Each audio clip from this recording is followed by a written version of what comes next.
Hello, hello, once again, boys and girls. I'm gonna give you the bucket, I didn't forget. Mais uma vez, obrigado a todos. Vamos continuar e falar de um tema interessantíssimo agora, do qual eu sou fã incondicional. Inclusive, na Vega, a gente faz caça aos airdrops. Então, vamos continuar aqui com as palestras de hoje para falar do tema de Airdrops and Beyond, User Acquisition and Crypto. So, I want to welcome everybody here for our speakers, Gabriel, corra, o carioca mais gringo que eu conheço. Fala, meu querido. Qualquer uma, fica à vontade. Cami, once again, come to the stage, please. Thanks. And Gino Matos, por favor.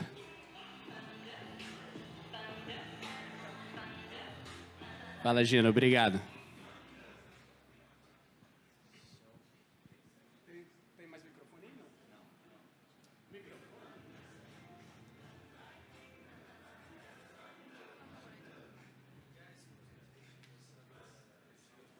Testando, testando.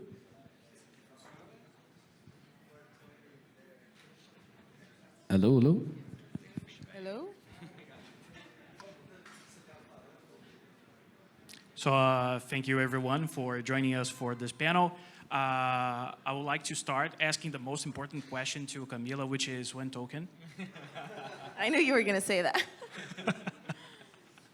So yeah, thank you everyone. And here we're going to discuss the airdrop meta and the point system and how they can help foster a community or like maybe shatter a project credibility. I don't know. You guys tell me. So Camila, I would like to start asking you about the Bear chain and its airdrop. You just started talking about you just talked about proof of liquidity. And Bear chain started as a DJing community coming from the bear bongs, and the community was built by this NFT collection, and now the airdrop mania is helping like foster this community. So how it is to like not drop the ball on the community when it comes to the airdrop, like to not give false hope, but also like not giving, not shattering the expectations. Yeah, so maybe I'll preface this whole conversation with saying I have never been involved in any like project's token strategy. So I'm not speaking from experience here. This is just purely from like a DevRel, an outside perspective of someone who doesn't necessarily work on token airdrop strategies. So I'll preface it with that. And I'll also preface it with saying I actually do not know anything about a Bearchain airdrop. So anything I say has nothing to do with it because I truly don't know. Yeah, I don't know. How do you not give false hope? I think one thing that's been interesting, like in the last 3-4 weeks when, the Eigenlayer airdrop came out is kind of it sparked this conversation of, do we actually take into consideration the cost that it takes for users to lock up their capital? Should we be, do protocols have kind of the job to properly reward the people who are bringing liquidity, who are bringing, bridging over their ether, whatever that means? My answer is yes. Like I do think those people are entitled to some reward because they are providing work. Like in kind of traditional markets, this is something you pay for, right? If you need liquidity, you pay for some service, you pay for some like AMM. And this is not a weird like faux pas. This is just the way it works, right? If you need something, you need a service, you need someone to provide a valuable action for you, you pay for it. And so I think, how do you find that middle ground between not shattering expectations, but maybe like minimizing airdrop farmer is probably like what you're thinking. I think one interesting strategy is kind of like gating it to very specific actions that are very clearly outlined, right? Like that's one points program that I really like is where it's like you can go to the page and see like stake your LP token, like do something on this like curve pool where it's like super clear what you want me to do. And there's some sort of like numerical representation of what this means. Like this means I get 5 points. Or this means I get a 5x or I get a 10x. I think that's one way that seems kind of in the middle ground of airdrops. So you're not like purely farming people for their liquidity and also kind of keeping expectations, at a place where that's reasonable. That's nice. And Gabriel, Yeah, just to you add wanna on add top of something? what Cam was sharing, I think the big thing about airdrops is setting expectations, right? Because most of the time, at least, some of the projects, they don't have like clear guidelines on how the point system is going to work or how those things are going to play out.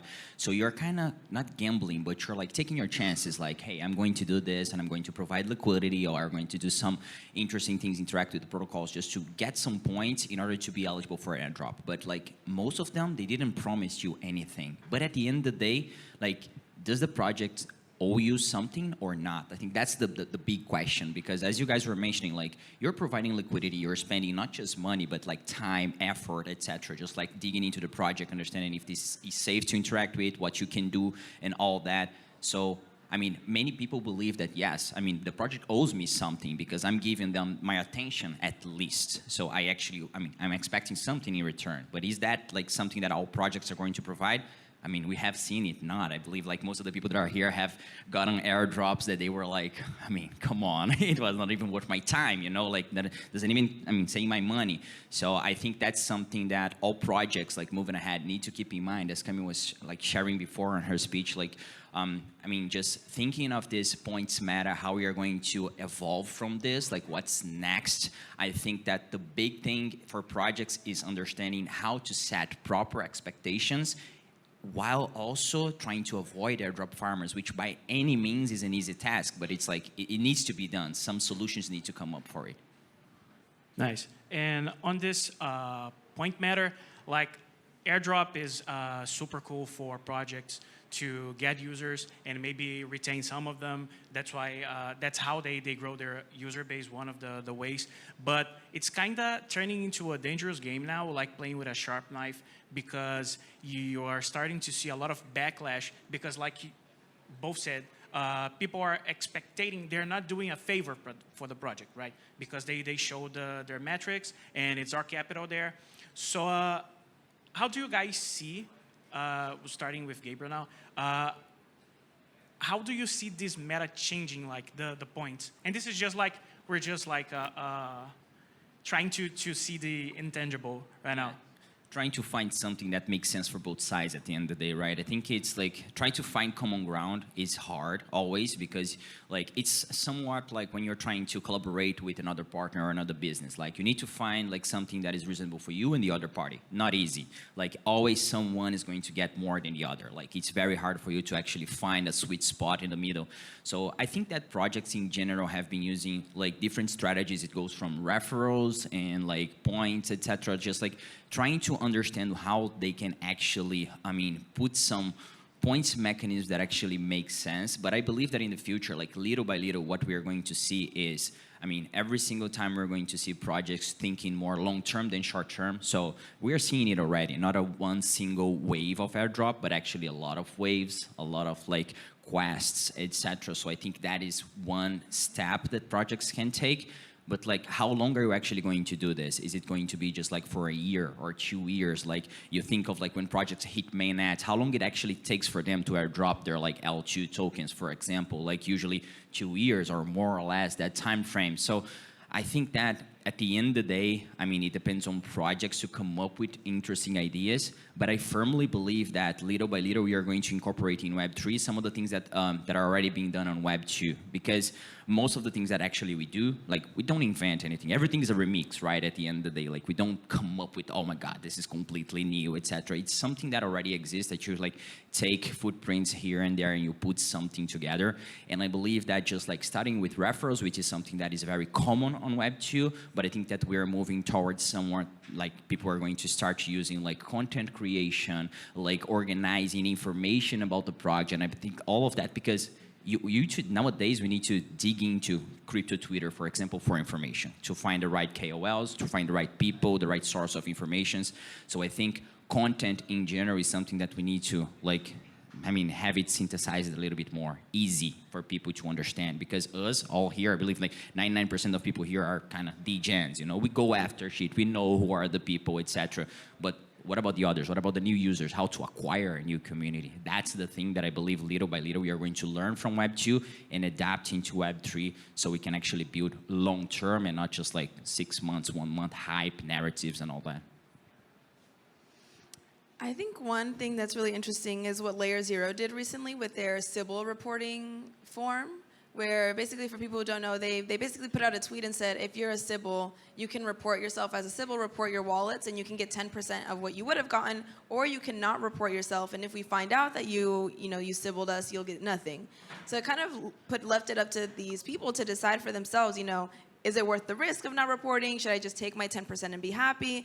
Because, I really didn't know the extent of Sybiling because I don't know, I'm just not really that degen. Like I said, I don't come from a very DeFi background, so I'm not like very tapped into like all these strategies that people do to qualify for airdrops. But recently I've become privy to them, and it's insane. It's like they're making 100 wallets and like spending hours and hours and hours like farming. And then what I think is so crazy is that then these protocols will go on Twitter and be like, we have 10 million unique wallets, and it's like everyone knows there's not 10 million crypto users. It's like purely 90% probably farming. And so I think the meta of figuring out Sybil has been on people's minds for a long time, but I think now it's something that I imagine will be taken a lot more seriously as we're seeing more sophisticated ways of farming. And now there's like YouTubers and influencers and people who write threads on like how to farm X protocol, like it's becoming so mainstream now to be an airdrop farmer that before it was like maybe if you were a sophisticated actor you would do this, but now it's like anyone can be an airdrop farmer and everyone is becoming an airdrop farmer. So I think the Sybil thing is something that we'll probably see over the next year. And talking about acquiring new users, that's actually something I've been thinking about. If you're coming to the event tomorrow, we're going to do a little experiment. But I think that like one experiment that would be really cool is to airdrop new users completely. Like literally like grabbing someone off the street. Okay, maybe not literally, but like grabbing someone off the street, evangelizing crypto to them, helping them get a wallet, and then like having some sort of way to like, somehow like protect this list so that it doesn't get Sybiled or whatever. And like having this list of 10,000 new people who know a little bit about crypto but not that much, and having them be included in airdrop somehow, even if it's at a smaller allocation than other people. Because one thing that we always say, right, is like, why are we in crypto?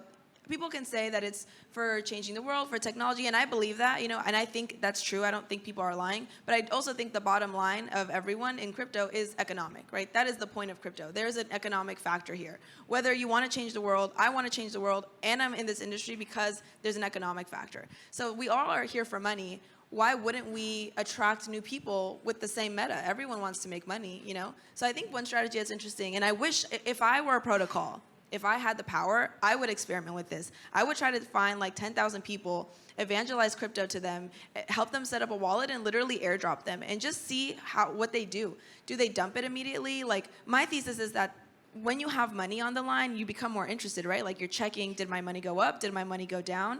Oh, Solana's doing a new Fire Dance. Like, what is Fire Dancer? Now I'm going to Google it. Oh, Ethereum, like the merge. What is this? Is it going to make my token go up? Is it going to go down? I think it's a natural way to get people to like follow crypto and to be interested when they're like, my $20, it could be 50, it could be 200, or it could be 0. Like I'm going to pay attention and try to win at this kind of game.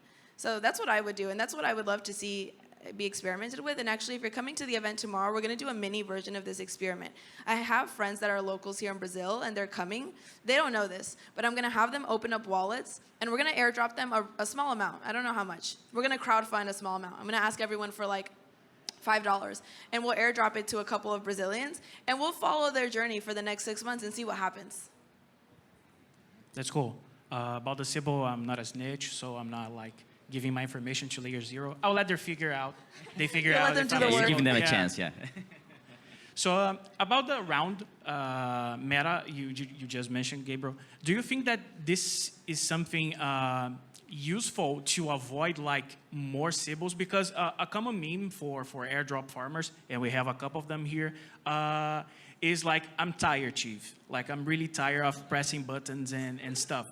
So when you have all these rounds, when you don't get all the money you expect on right up front when the airdrop happens, do you believe like with rounds people are just going to let go, and we are starting to like the protocols will start to filter the actual like interested users? Do you believe this is a way to do it? I think it's a way to do it, but definitely not the answer in the long term by its own. Because I think that what we have seen, for example, with like, I saw a list, I don't know if from Ignas or DeFi Edge, some like big people in X, but like, they actually shared a list of like projects that have like done their airdrop like in the last, I think 30 or 60 days, something like that. And all of them, like in average, the price of the token is actually down, I mean, somewhat like 60%, something like that. So at the end of the day, if you do that long term, you're doing the first wave and people are dumping. But what happens next? I think we're still to see, you know, what is going to happen with those protocols that like give like the second, third, fourth wave of airdrop. So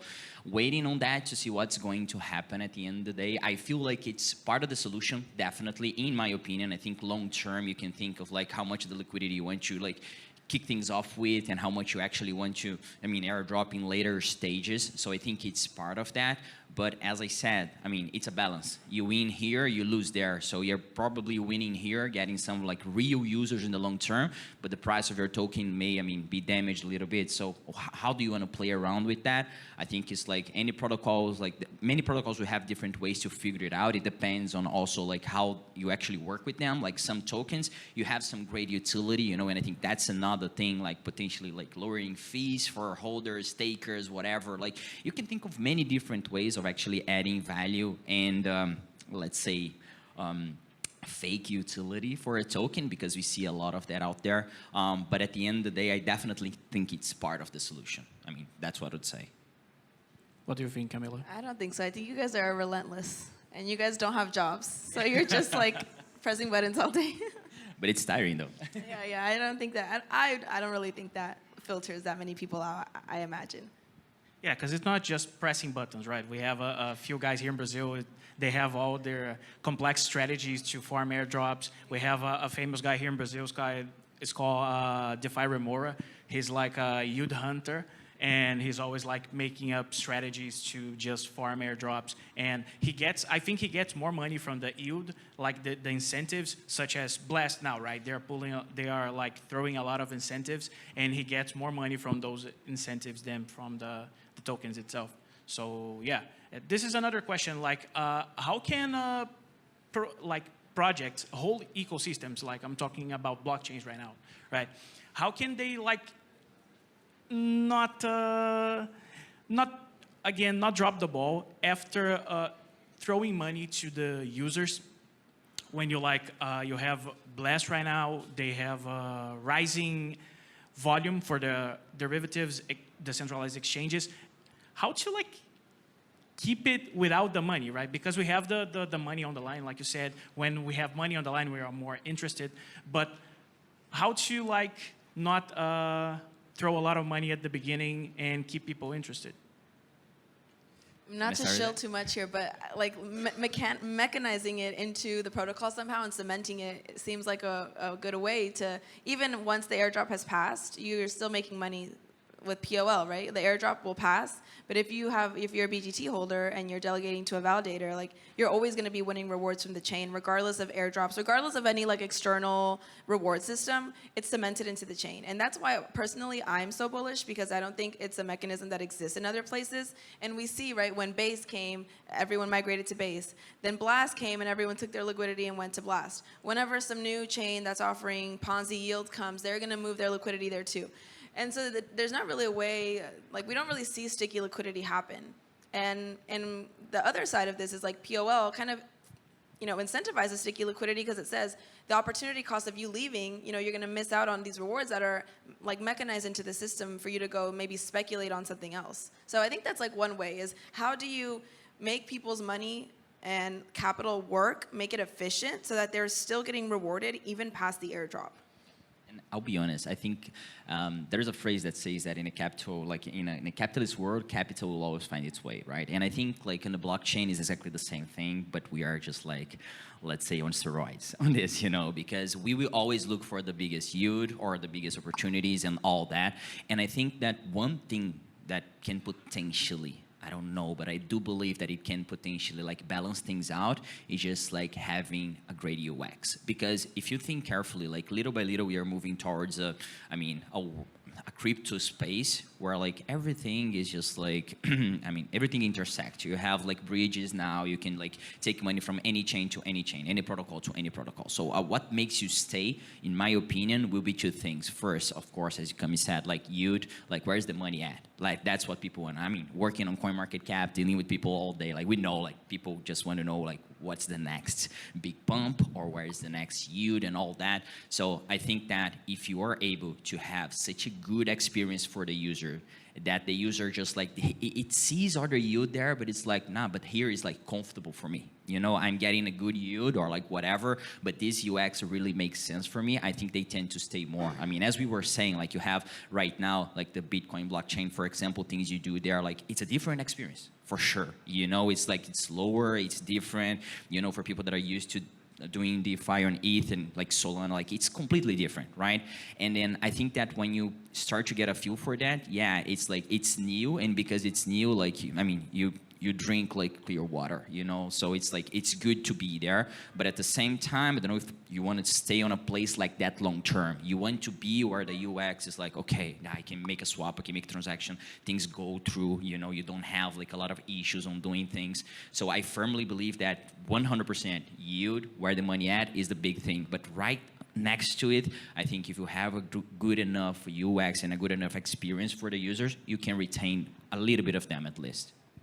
I think that's actually a really good point, because as someone who is newer to DeFi, so when I say newer to DeFi, I have used like basic things. Like I've used a DEX, I've staked tokens, and I think that's all my experience in DeFi before working at Bearchain. So when I started working at Bearchain, I was like, okay, I'm just gonna go like super degen. I'm gonna just try every protocol and just see. And it's crazy how many protocols don't have fucking instructions. And it's like you get there and it's like, there's just buttons. I'm like for example, I tried to use Athena. You guys remember, or you guys know Athena? And I was like, how the fuck do you use this? I literally had to call a friend and I was like, what do I do? He's like, yeah, just take your LP and then stake it and then lock your LP. And I'm like, what the fuck do these words mean? Like, there's no instructions. So I think it's obvious to you guys probably who do this all day, every day. Like, now I know what an LP is. Like, you know, now I know what these words mean. But at the time I was like, how can anyone use this? If you're not a DeFi person, like there's no way that you can use this. And you know, even if you look at like Curve and some of these like super leading projects, there's no instructions. There's just like a UI. Like no one tells you how to use the thing. Like if you go to perps for the first time, a perps thing, right? There's like the little thing for leverage. There's a thing if you want to long it or if you want to short it. There's no instructions for how to do it. No one tells you how to do perps. You have to just like, I don't know, I had to watch a YouTube video about it. You know, it's like, I wish that more projects had like instructions so that someone knew, even if they don't know that much about DeFi, like perps isn't rocket science, right? Like it's leveraged. But if there was just like 3-4 sentences explaining what it is and how to use it, I think that would be lit actually. And I think you have a point. Yeah, and I do believe that because it's, in my opinion, it's part of the human culture. You know, you think about like all of you guys here, probably some of you are like Android users, some of you are like Apple user, iOS, and you don't want to change. You don't want to switch. It doesn't matter if it's like more expensive or less expensive. Like you're comfortable with what you have at the moment. Like for example, you're using Converse. Maybe like if you have another white shoe, like nah, you like this one just because it's this one. Doesn't matter if the other is more expensive or not. And I think that is just like part of the nature that it's going to be part of crypto as well. Little by little, we are going to have like, I mean, our preferred chain, our preferred protocols and whatever. And doesn't really matter if the biggest yield is like there because, oh, I can get like 3.6 here, but then I can get like 3.9. I mean, 0.3, whatever, I'm staying. You know, I'm not wasting my time to do all that. So I firmly believe that protocols that build a great UX, great UI, they're going to win at the end of the day, you know, because yields come and go, like bear markets, bull markets, but like when you have a great UX, UI, probably that's where the winners are. Sure, let's just stay on this lane. Let me ask you guys about like the forced social interactions that protocols they put on their users, right? Because a lot of protocols, they are trying to like make Discord roles and like Twitter resharing RT stuff, like as a eligibility criteria, right? So, but this is not like feasible because although Camila said we don't have jobs and we just press buttons, we don't have the whole day to spend on Discord, like interacting to get roles. So it ends up being like GM, and protocols like figure that and they start started banning people who like spam commentary, and like you just won't get like the social interaction by forcing it. So maybe one way to keep users is being like completely honest and teaching them stuff instead of forcing social interactions. Do you believe it? That's kind of one strategy that I'm going to do at Berachain. Along with what I just said, through my own experience, like it was kind of hard to learn how to use like these derivative protocols. And so we have a group called Baddies, which is like a group in Berachain focused on women and kind of like the ecosystem of women. And one of my plans for Baddies is to do kind of SheFi style like DeFi education things. And I think this is like one very effective way, because instead of having people say GM 100 times, if you can teach 100 people how to use perps, which perps are they going to use? Like the perps that they learned with, you know? Like if you use the Berachain UI to teach them how to use perps, they're probably going to use Berachain perps for a long time, is my guess. You know, they're probably not going to venture off into other perps because they, you know, just like human nature, right? You feel some sort of security, you feel some sort of allegiance, some sort of loyalty, like, et cetera. So I do think that's a better way to do it, because honestly, the social force thing where it's like, follow these people, retweet 10 things, like go to Discord and say this, it's so cringe, and I think it's so like fake, and like I understand why they do it, and I'm kind of anti this, right? Because like I said, they use this to go to investors and say, look, we have 10 million active users, our blockchain is so good, and then they get a $10 billion valuation farming you. You know, you think you're farming them, but they're farming you, which is why I'm like against the kind of like, oh, airdrop farmers are just entitled people. Like, no, we are the ones giving you the traction and giving you the numbers that you need to get these valuations, to get these token prices. And so I digress, but yes, I agree. Like, I think that's a much better method to go about. Yeah, and I noted that it said we, so you also don't have a job, and you're also clicking buttons. Yes, we. But I think that, I mean, we hit the nail right in the head there, and I do believe in other things, that just like platforms that are already big and established in the space, such as big centralized exchanges or like big websites, data aggregators, etc. Like they do also have an opportunity to build interesting things to convert the traffic that they already have into interesting tools for projects to create a community, right? Because you think like from a project's perspective, how am I going to reach out to people? How am I going to get known in the community and all that? That's why they do all this social craziness, you know, like retweet this, do that, use hashtag, etc. because they need to be seen. But if those big exchanges, big websites, etc., they are able to provide something that is actually interesting for projects to come up and do something with them in order to foment a community for them, I think that's I mean, a no-brainer for me, just because they have, as we do on CoinMarketCap, a huge traffic. Projects need people. We have crypto people, so why not join forces to create something that is interesting? And maybe I'm like dropping some breadcrumbs of things that are to come, but like, I mean, I think that's like that's a huge opportunity for all big players in the market. Sure. Just to wrap up, quick question: do you guys see like the airdrop meta like leaving the market in this bull cycle, or we're gonna see airdrops until the end of it? Assuming we have a bull cycle until like late 2025, do you guys see it vanishing, or are we riding airdrops until the end of it? Ladies first.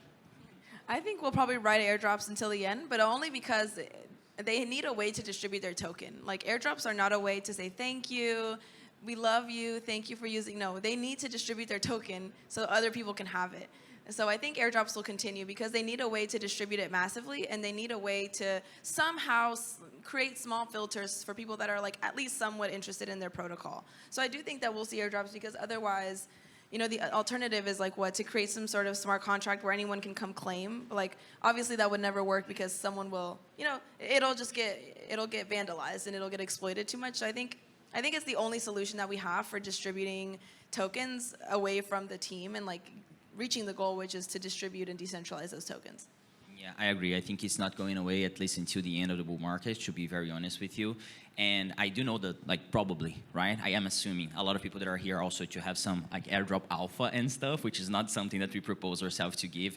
But I think that if I could give people just like an advice on when hunting airdrops and doing those types of things, I think that the best airdrops, to be very honest, are like on the very small projects, and to find those, you probably need to be like in the roots of like different ecosystems. So my advice for everyone that is here, like looking for airdrops and trying to farm them and hunt them is just like maybe try to, I mean, an easy way, go find the relevant people that are very well connected in specific ecosystems. It could be like, for example, NFT heads, for example, for big communities, big NFT communities inside that ecosystem, because we know like NFT communities usually get a lot of airdrops just because they are big, they are part of like holders, let's say, and all that. So go check who those people are actually following, like small projects that are just getting started. Potentially you can find some interesting things there in many different ecosystems, and those could be like places where you find like a life-changing bag, hopefully. But I'm not sure, but I think that's the best way to do it. All right, closing thoughts, shout outs, maybe last chance to say one token. No? Nothing, Cami? You, Gabriel? Yeah, I'd just like to thank everyone that, like, I mean, stand here for like almost half an hour here listening to us speak. And I think it's been like a great event. So shout out to Antonio, Vega team, everyone that is here putting it all together, like awesome. And I think that discussion was really good. And yeah, hope to connect with you guys out here. If you guys like cross by me, just make sure to stop by and say hi. And that's it. All right. Well, guys, that was Camila and Gabriel. Thank you so much. And that's it. Valeu, desenhada. Valeu, pessoal.